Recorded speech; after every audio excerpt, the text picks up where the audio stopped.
नमस्कार दोस्तों, मैं विनय दुबे मुंबई से। आज फुल अलग मूड है अपना। सोच रहा हूं जाके क्रिकेट खेल के आता हूं। देश में लॉकडाउन चालू है। मोदी जी ने बोला है घरों में रहे, सुरक्षित रहे, लेकिन क्या है वो आम जनता को बोला है, अपने नेताओं को नहीं बोला है। मैं आज वैसे ही क्रिकेट खेलने की इच्छा जाहिर करता हूं जैसा मनोज तिवारी जी हरियाणा में जाके खेल के आए। ये दोगलापन केवल और केवल इस विश्व में एकमात्र राजनीतिक पार्टी में आपको देखने को मिलेगा। उसका नाम है भारतीय जनता पार्टी। ये एक ऐसी पार्टी है जो न संविधान को मानती है, न कानून को मानती है, यहां तक कि वो अपने प्रधानमंत्री को भी नहीं मानती है। प्रधानमंत्री के कहे अनुसार आप घरों में रहें, सुरक्षित रहें, लॉकडाउन का पालन करें।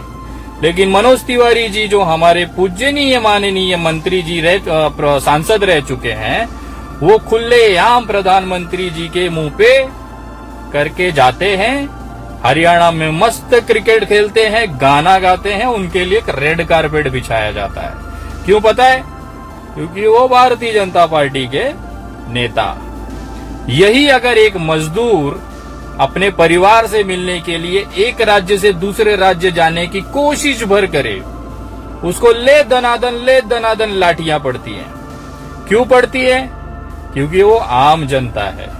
लाठियां बनी ही है आम जनता का पिछवाड़ा लाल करने के लिए, वो इन नेताओं के लिए नहीं बनी है। यही पुलिस वाले जब ये नेता गुजरते हैं तो सल्यूट मारते हैं, साहब आ गए, गेट खोलो, अंदर जाने दो, क्रिकेट खेलने का मूड है साहब का, आज चलेगा। और उसी जगह एक गरीब मजदूर हाथ जोड़ के गिड़गिड़ाए कि माई बाप मुझे मेरे परिवार में जाने दो, मेरा बच्चा मर गया है, मेरे घर पे लोग बीमार हैं, तो उनको दनादन लाठियां पड़ेगी। ये है देश का दोगलापन। ये है इस देश में भारतीय जनता पार्टी की असलियत। उनको पूरा अधिकार है कि देश की कानून व्यवस्था की, लॉकडाउन की धज्जियां उड़ाएं। उनको कोई सवाल नहीं पूछेगा। मैं जानना चाहता हूं कि क्या भारतीय जनता पार्टी मनोज तिवारी पे कार्रवाई करेगी? क्या भारतीय जनता पार्टी मनोज तिवारी पे एफआईआर लेगी? अगर नहीं लेती है तो मैं भी निकल के आज क्रिकेट खेलने के मूड में हूं। और अगर उन पे एफआईआर नहीं होती है तो मुझ पे कैसे होगी? मैं भी इसी देश का नागरिक हूं, मैं भी इसी देश के संविधान के दायरे में आता हूं। जरा ये वीडियो देखिए, इनकी असलियत, इनका असली चेहरा। एक मजदूर तपती धूप में पैदल जा रहा है, फिर भी उसे अपने घर जाने नहीं दिया जाता। और ये भाई साहब को क्रिकेट खेलने का मूड है तो उनके लिए पूरी सरकारें व्यवस्था करेंगी। वाह मोदी जी वाह। बड़ी खबर इस समय की हम आपको बता दें, दिल्ली बीजेपी के अध्यक्ष और सांसद मनोज तिवारी लॉकडाउन के दौरान क्रिकेट खेलने दिल्ली से हरियाणा के सोनीपत पहुंच गए। मैच के दौरान सोशल डिस्टेंसिंग का भी उल्लंघन हुआ। हरियाणा सरकार के आदेशानुसार खिलाड़ी और आम आदमी खेल स्टेडियम में जा सकते हैं, लेकिन वहां भीड़ नहीं जुट सकती। लेकिन मनोज तिवारी गांव शेखपुरा के क्रिकेट एकेडमी में भीड़ के बीच पहुंच गए। यहां पर उन्होंने मास्क भी नहीं पहना हुआ था और सोशल डिस्टेंसिंग का भी ध्यान नहीं रखा हुआ था। गाना भी गुनगुनाया मनोज तिवारी ने, तो मैच में सोशल डिस्टेंसिंग की भी धज्जियां उड़ी।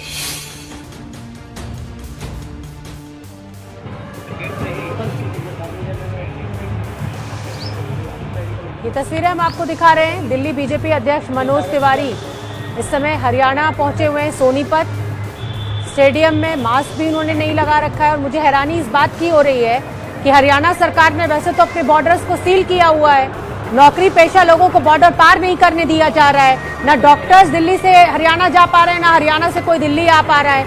ऐसे में क्या बीजेपी के अध्यक्ष को ये इजाजत थी कि वो बॉर्डर पार करके सोनीपत पहुंच जाएं दिल्ली से? सोशल डिस्टेंसिंग का ध्यान नहीं रखा गया, मास्क नहीं लगाया गया। क्या ये जो नियम कायदे कानून है वो सिर्फ आम आदमियों के लिए, गरीबों के लिए है? नेताओं के लिए कोई नियम कायदे कानून नहीं है। क्रिकेट के चक्कर में मनोज तिवारी जी नियमों का उल्लंघन करते हुए नजर आए। और हम आपको बता दें कि खट्टर सरकार ने बॉर्डर सील किए हुए हैं हरियाणा के। अगर किसी आदमी को नौकरी करने के लिए दिल्ली से गुड़गांव जाना है, किसी पुलिस वाले को या डॉक्टर को, तो वो इजाजत नहीं मिलती है।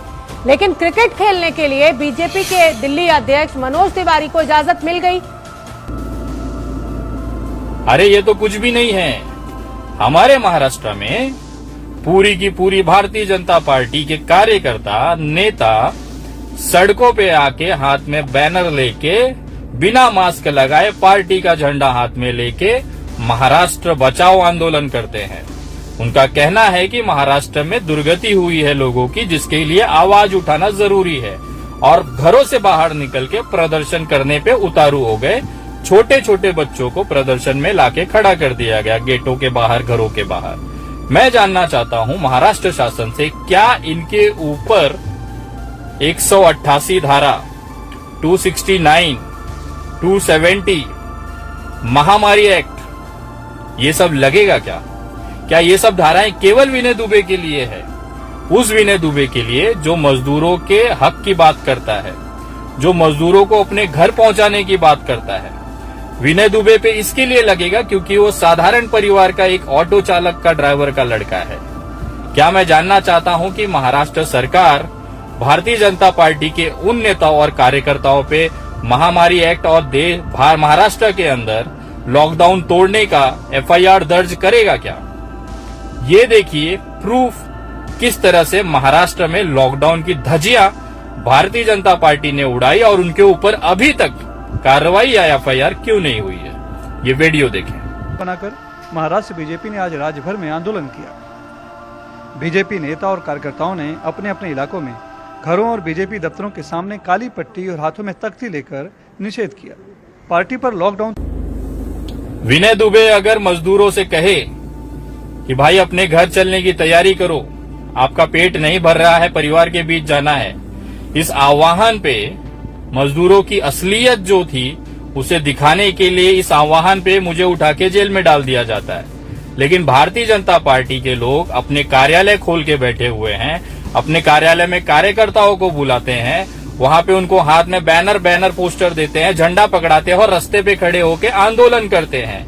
क्या महाराष्ट्र शासन ने, महाराष्ट्र पुलिस ने इसकी इजाजत दी थी? क्या महाराष्ट्र शासन, महाराष्ट्र पुलिस इन कार्यकर्ताओं पे या इस तरह के जो नेता हैं जिन्होंने आह्वान किया कि घरों से बाहर निकलो, आंदोलन करो, क्या इसके ऊपर एफआईआर दर्ज करेगी? मैं जानना चाहता हूं कि अगर इनके ऊपर एफआईआर दर्ज नहीं हो रही है तो मेरे ऊपर एफआईआर क्यों दर्ज की गई? मैं आज केवल इतना जानना चाहता हूं कि इस देश में दो अलग कानून क्यों है, एक आम जनता के लिए अलग कानून क्यों है और एक नेताओं के लिए, खास करके भारतीय जनता पार्टी के नेताओं को इतनी सहूलियत क्यों दी जा रही है? मैं महाराष्ट्र शासन से मांग करता हूं कि अगर अगले कुछ दिनों के अंदर लॉकडाउन तोड़ने वाले और इस तरह के आंदोलन का आह्वान करने वाले भारतीय जनता पार्टी के महाराष्ट्र के नेताओं के ऊपर अगर एफआईआर और महामारी एक्ट के अंतर्गत कानूनी धाराएं लगा के एफआईआर अगर दर्ज नहीं होती है तो इसी आंदोलन को अधिकार बना के, इसी आंदोलन को बेस बना के मैं भी आंदोलन करने के लिए मजबूर हो जाऊंगा। मैं आज आपको लिखित आवेदन आपके ईमेल पे भेज रहा हूं। मैं चाहता हूं कि जिस तरह से आपने कठोरता के साथ में बांद्रा कांड में मुझे आरोपी बनाया है, उसी कठोरता के साथ, उसी नियम को मानते हुए इन भारतीय जनता पार्टी के कार्यकर्ताओं, इनके नेताओं के ऊपर एफआईआर करें और उनकी तुरंत गिरफ्तारी होनी चाहिए। जितनी तत्परता आपने मेरी गिरफ्तारी में लगाया, मैं देखना चाहता हूं क्या सरकार उतनी तत्पर इन नेताओं पे भी कार्रवाई करती है, और अगर नहीं करती है तो फिर ये मेरे ऊपर अत्याचार क्यों किया गया। मैं भारतीय जनता पार्टी के उन तमाम नेताओं के ऊपर एफआईआर की मांग करता हूं, उन तमाम नेताओं के ऊपर गंभीर धाराएं, कोरोना जैसी बीमारी को फैलने इस समय एकदम चरम पे है, महाराष्ट्र में करीबन 45,000 के ऊपर आंकड़े गए हैं, उसको देखते हुए छोटे छोटे बच्चों को इन्होंने रोड पे लाके खड़ा करके आंदोलन में झंडा पकड़ाया है। मैं मांग करता हूं कि इस पे एक उचित कार्रवाई महाराष्ट्र शासन करे, अन्यथा सोशल मीडिया के माध्यम से मैं इसके विरोध में आंदोलन तीव्र करूंगा।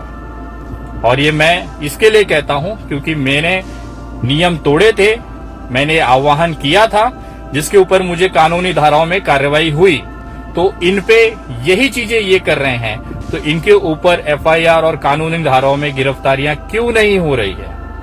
कृपया ज्यादा से ज्यादा लोगों तक ये वीडियो पहुंचाएं और ये मांग उठाएं कि जितने भी भारतीय जनता पार्टी के लोगों ने लॉकडाउन तोड़ा है, कार्यालय खोल के बैठे हैं, उनके ऊपर तुरंत स्थानिक पुलिस स्टेशन में एफआईआर हो और महाराष्ट्र शासन और खास करके महाराष्ट्र पुलिस इसको संज्ञान में ले।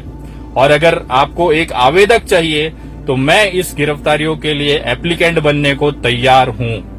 आप जहां बोलेंगे मैं एप्लीकेंट बनने को तैयार हूं, चाहे जिस नेता के विरुद्ध आप बोले मैं एप्लीकेंट बनने को तैयार हूं। आप इसे संज्ञान में ले और उचित कार्रवाई जल्द से जल्द करें। मुझे देखना है कि जितनी तत्परता, जितना कानून, जितना आंदोलन मेरे को ऊपर रासुका लगाने के लिए हुआ था, क्या वही चीज इनके ऊपर भी होता है? और अगर नहीं होता है तो विनय दुबे बैठा है। हम अपनी आवाज उठाते रहेंगे। एक देश में एक कानून चलेगा, वो नेताओं पे भी लागू होता है, आम जनता पे भी लागू होता है। आप संविधान और नियम नहीं बदल सकते। आज मैं देखना चाहता हूं, आपको मैं लिखित आवेदन आपके ईमेल पे कर रहा हूं, माननीय मुख्यमंत्री जी, माननीय पुलिस डीजीपी जी, मैं देखना चाहता हूं इस महाराष्ट्र में ऐसा कानून, ऐसा अलग अलग कानून क्यों है। प्लीज इसको संज्ञान ले और उचित कार्रवाई करें। जय हिंद, जय महाराष्ट्र।